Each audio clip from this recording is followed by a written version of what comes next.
over and over that this will appeal to the masses' subconscious desires. Yes, we can. The unwashed masses will helplessly follow the leader and go along with any message they spout. Yes, we can. Yes, we can. We shall overcome. Yes, we can. We will respond with that timeless creed that sums up the spirit of a people. Yes, we can. Thank you. Today, these exact techniques are being used with devastating effect against the general population. Obama is the latest version of 21st century mass mind control. The psych warfare engineers are counting on Obama to finish the plan they began decades ago. Beyond their plans to devastate the economy for global consolidation, a new international framework of draconian law is being constructed to establish a system of neo-feudalistic serfdom. Remember, it was Bill Clinton who gave us NAFTA. And it was Al Gore, the hero of the environmental movement, who was the hatchet man for the Clinton administration to cram NAFTA down the throats of a reluctant Congress. Now, this is a good deal for our country, Larry, and let me explain why. Al Gore, who carried the ball for NAFTA and GATT, is now one of the top standard bearers for the elite's agenda. I didn't interrupt you. Okay, now, guys. Then maybe it just... Is this... NAFTA. Why? Huge numbers of manufacturing jobs left Canada, came into the United States because of a 15% wage differential. We pay our workers less in Canada. Now, when you've got a 7-to-1 wage differential between the United States and Mexico, you will hear the giant sucking sound. No, there's a political lesson, there's a business lesson. Sorry. He serves as the front man for the carbon tax cap and trade scheme, which will not only increase taxes on every American, but will also transfer our national sovereignty and rights to a tyrannical world government, all in the name of saving the earth.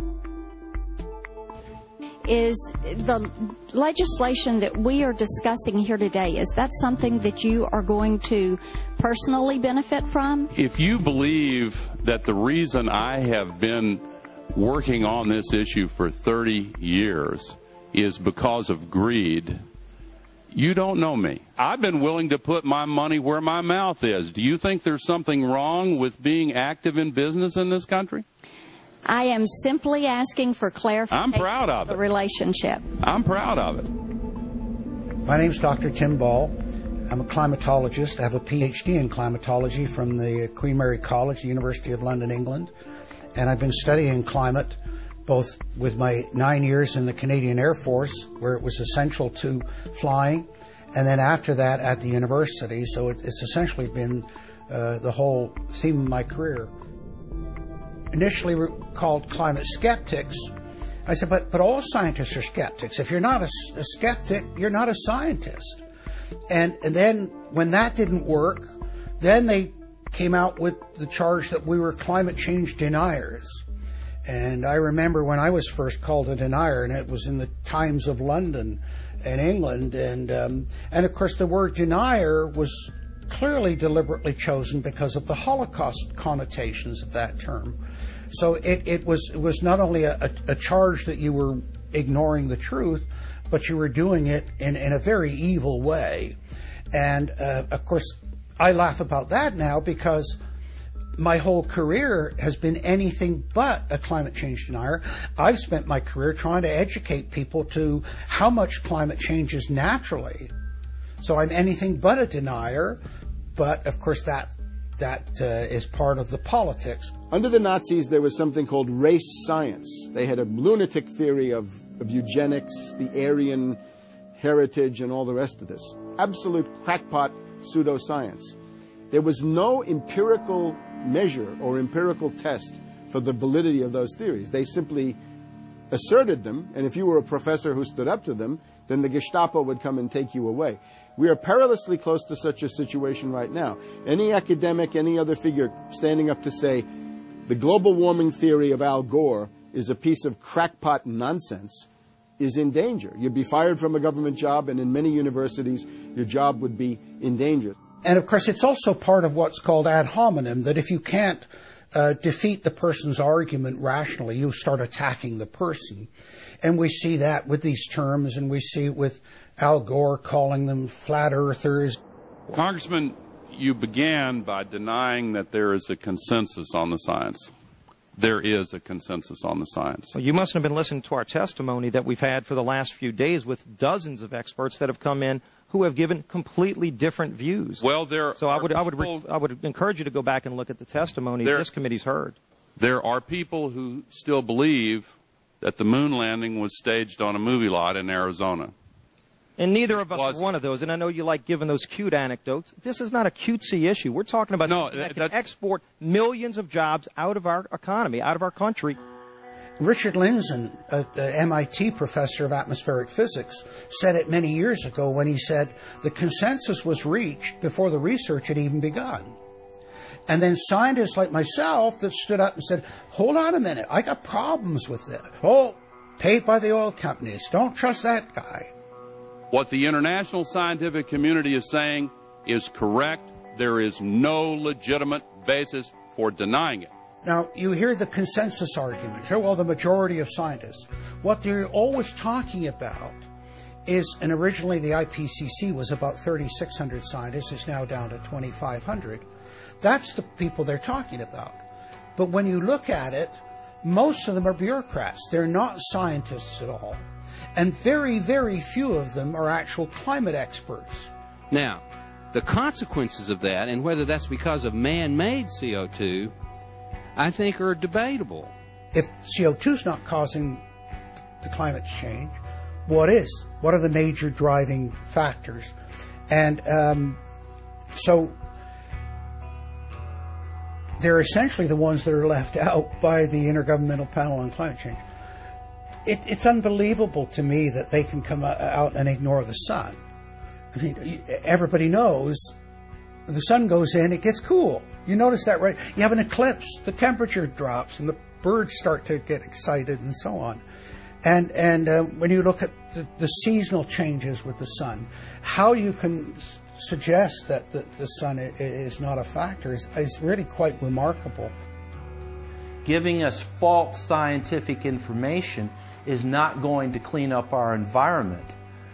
Speaking with a lot of promises and innuendo is not going to help clean up our environment.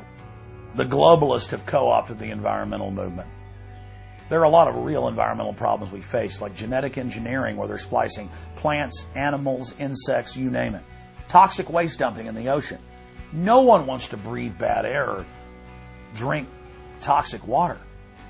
But the global carbon tax has nothing to do with that. It's a tax literally on breathing. Go out on the street or talk to your friends, your neighbors. Ask them, hey, should we ban dihydrogen monoxide? It's bad for the environment. The average person will sign your petition calling for the banning of water. That's right. Dihydrogen monoxide is water. It's the same thing with table salt, sodium chloride. And that's exactly what the establishment is doing with carbon dioxide. Ooh, dioxide. It has this scary sounding name.